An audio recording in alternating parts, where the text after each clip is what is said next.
mentioned the children that are being deported and the families that are being deported. How do you find the dichotomy between Maria Lvova-Belova, supposed children rights commissioner for the Russian Federation, being the one who's issuing the decrees for them to be deported? How do you see the difference between both her title and her standing Yeah, and that's the an current? excellent question.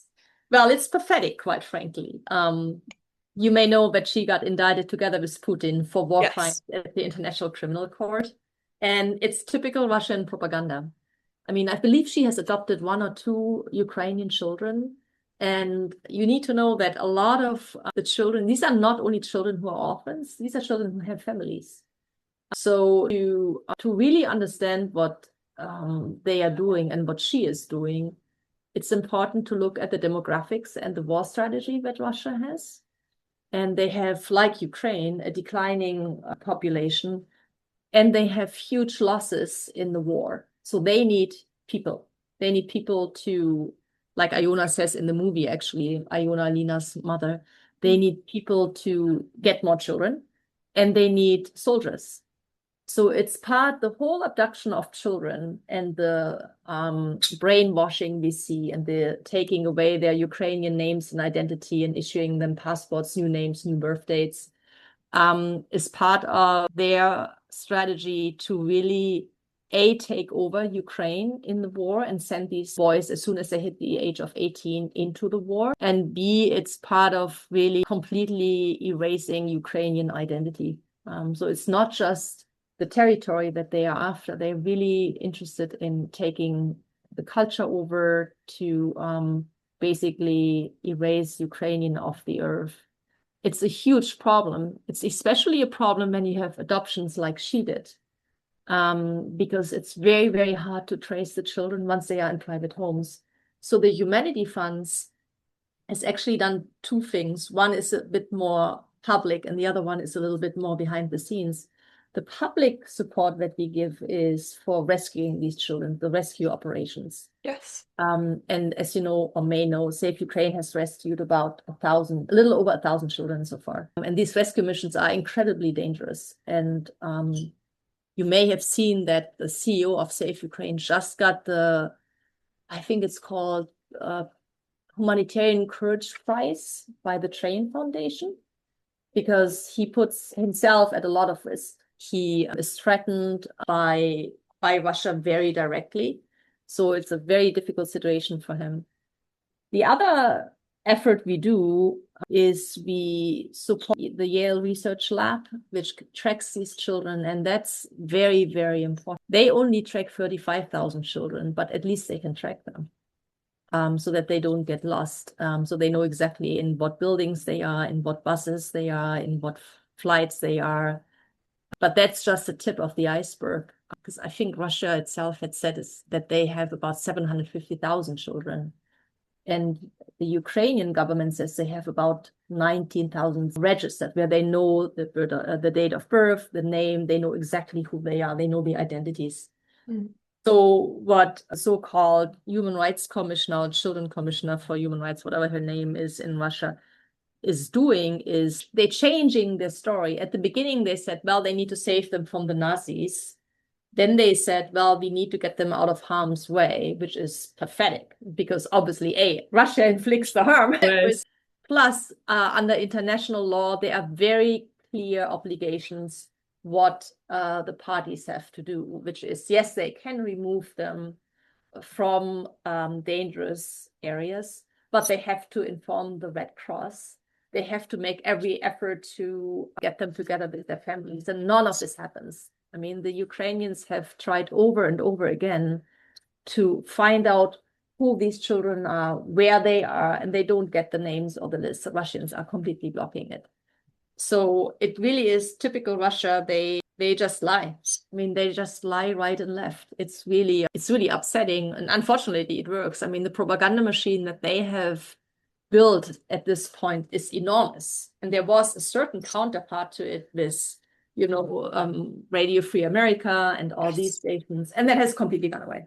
So there's nothing when you live in the more remote areas.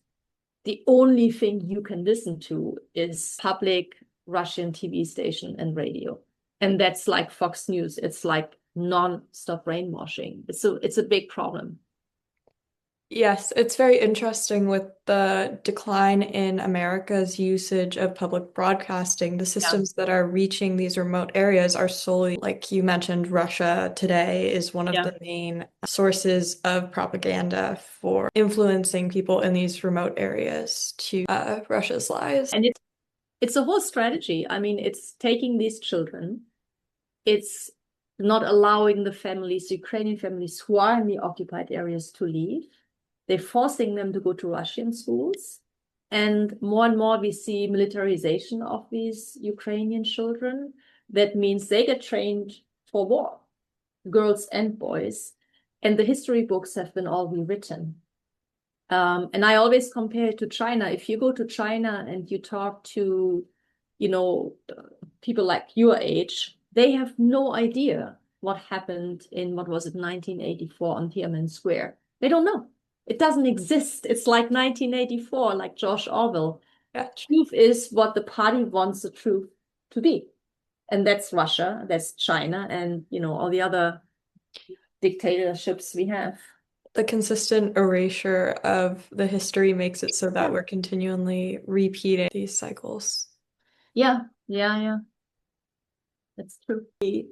In comparing your efforts with Afghanistan, how would you say that your role in the humanity funds has changed since shifting your focus to be directly oriented to helping those in Ukraine?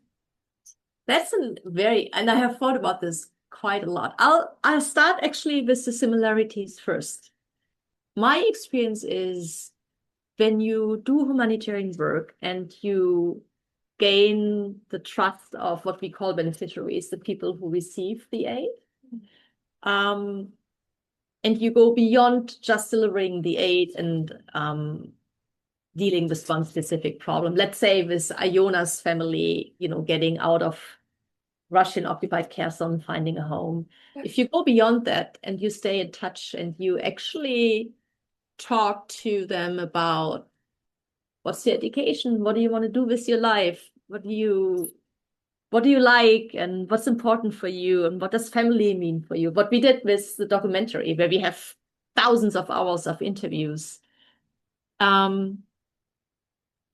You get this sort of respect and emotional attachment to the people. And it's the same in Afghanistan. So when I talked to Iona, Lina's mom, we had all these interviews. Now I know sort of that she is a very warm-hearted person. She has a lot of health problems, but the most important for her is education of her children and the well-being of her children. And she has a lot of energy, and that was why it was possible for her to go on this really very dangerous journey, leaving Kherson and living in these safe houses. When I worked on Afghanistan, I think, it's a while ago now, but what still hurts me most, but is also actually a very nice memory, is we had some graduates girls who went to law school. And of course, I'm a lawyer by training. So I really took a lot of time talking to them. I mean, regularly, like, what are your dreams? Why do you study law? What is it that you want to get out of your future? And that was all before the Taliban took over.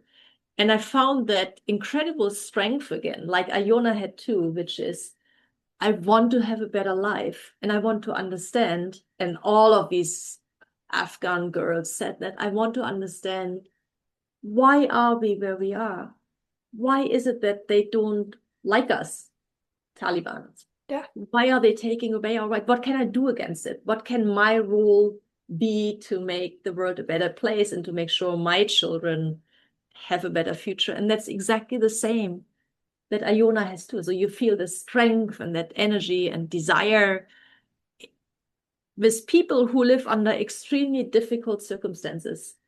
And that's what they have in common, and what every time I do humanitarian work, that is really so inspiring. And every time we take donors to Ukraine, it's very inspiring for them too.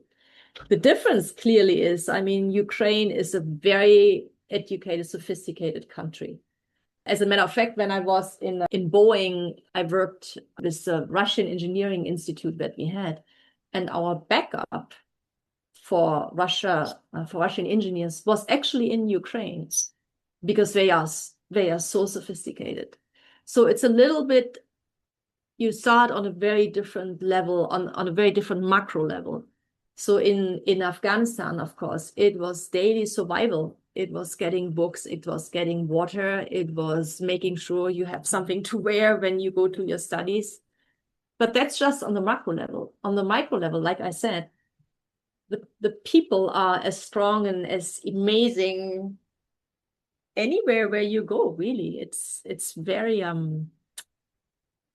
encouraging, because I think even under the most difficult circumstances, you will find people who can make a difference. They're not just taking your money and run. That's not true. I mean, they really, in Afghanistan, and the same here, they try to give back, whether it's little presents. I have so many little things from Lina's family every time I go. It's really nice, actually. Or it's by just sharing, their life so freely. So that's why humanitarian work is so great. But there are clearly a lot of differences. Yeah. In Ukraine, you can go, people are completely welcoming. They want to come here. And they did. I mean, we did invite them to the concert. It's a different situation. But at the end of the day, I think everybody wants to just have a better life and live in peace. Yeah. Yeah. It's very interesting that in both of the cases where you've worked, you've mentioned that the most, and I might be saying something wrong, so please stop me if this doesn't connect. The most authentic forms of you connecting with others has been when you've talked to a person one-on-one through direct communication, and that's been what's helped you to fully understand the impact of your humanitarian work. Yeah. Yeah, I think that's true. And I'm a big believer in really consistency. We would never, and we have never done that, go in, give money, and walk away.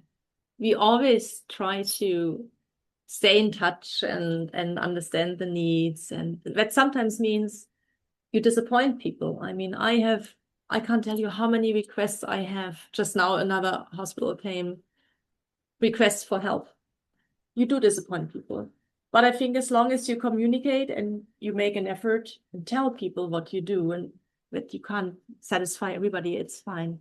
But no, and I mean, I don't know how other leaders of nonprofits stay engaged and inspired. For me, it's, of course, the success of a project. You have 40 children in the rehabilitation pool each day, and that is just it's just great because we did it.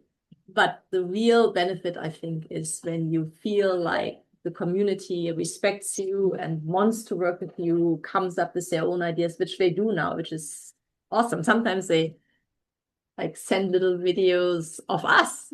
We came back here from Kiev, and like 2 weeks later, I have this beautifully done video of the hospital leader talking and me talking and with music, and it's like, wow, this is amazing. It's nice. It's like the ultimate gift that you want to get, that they give you the material for you to fundraise. So yeah. No, I think you put it well. Like everything in life, don't you think? I think at the end of the day, whether you go to university or you do humanitarian work or you're in big business like I was before, it's about people. You deal with people.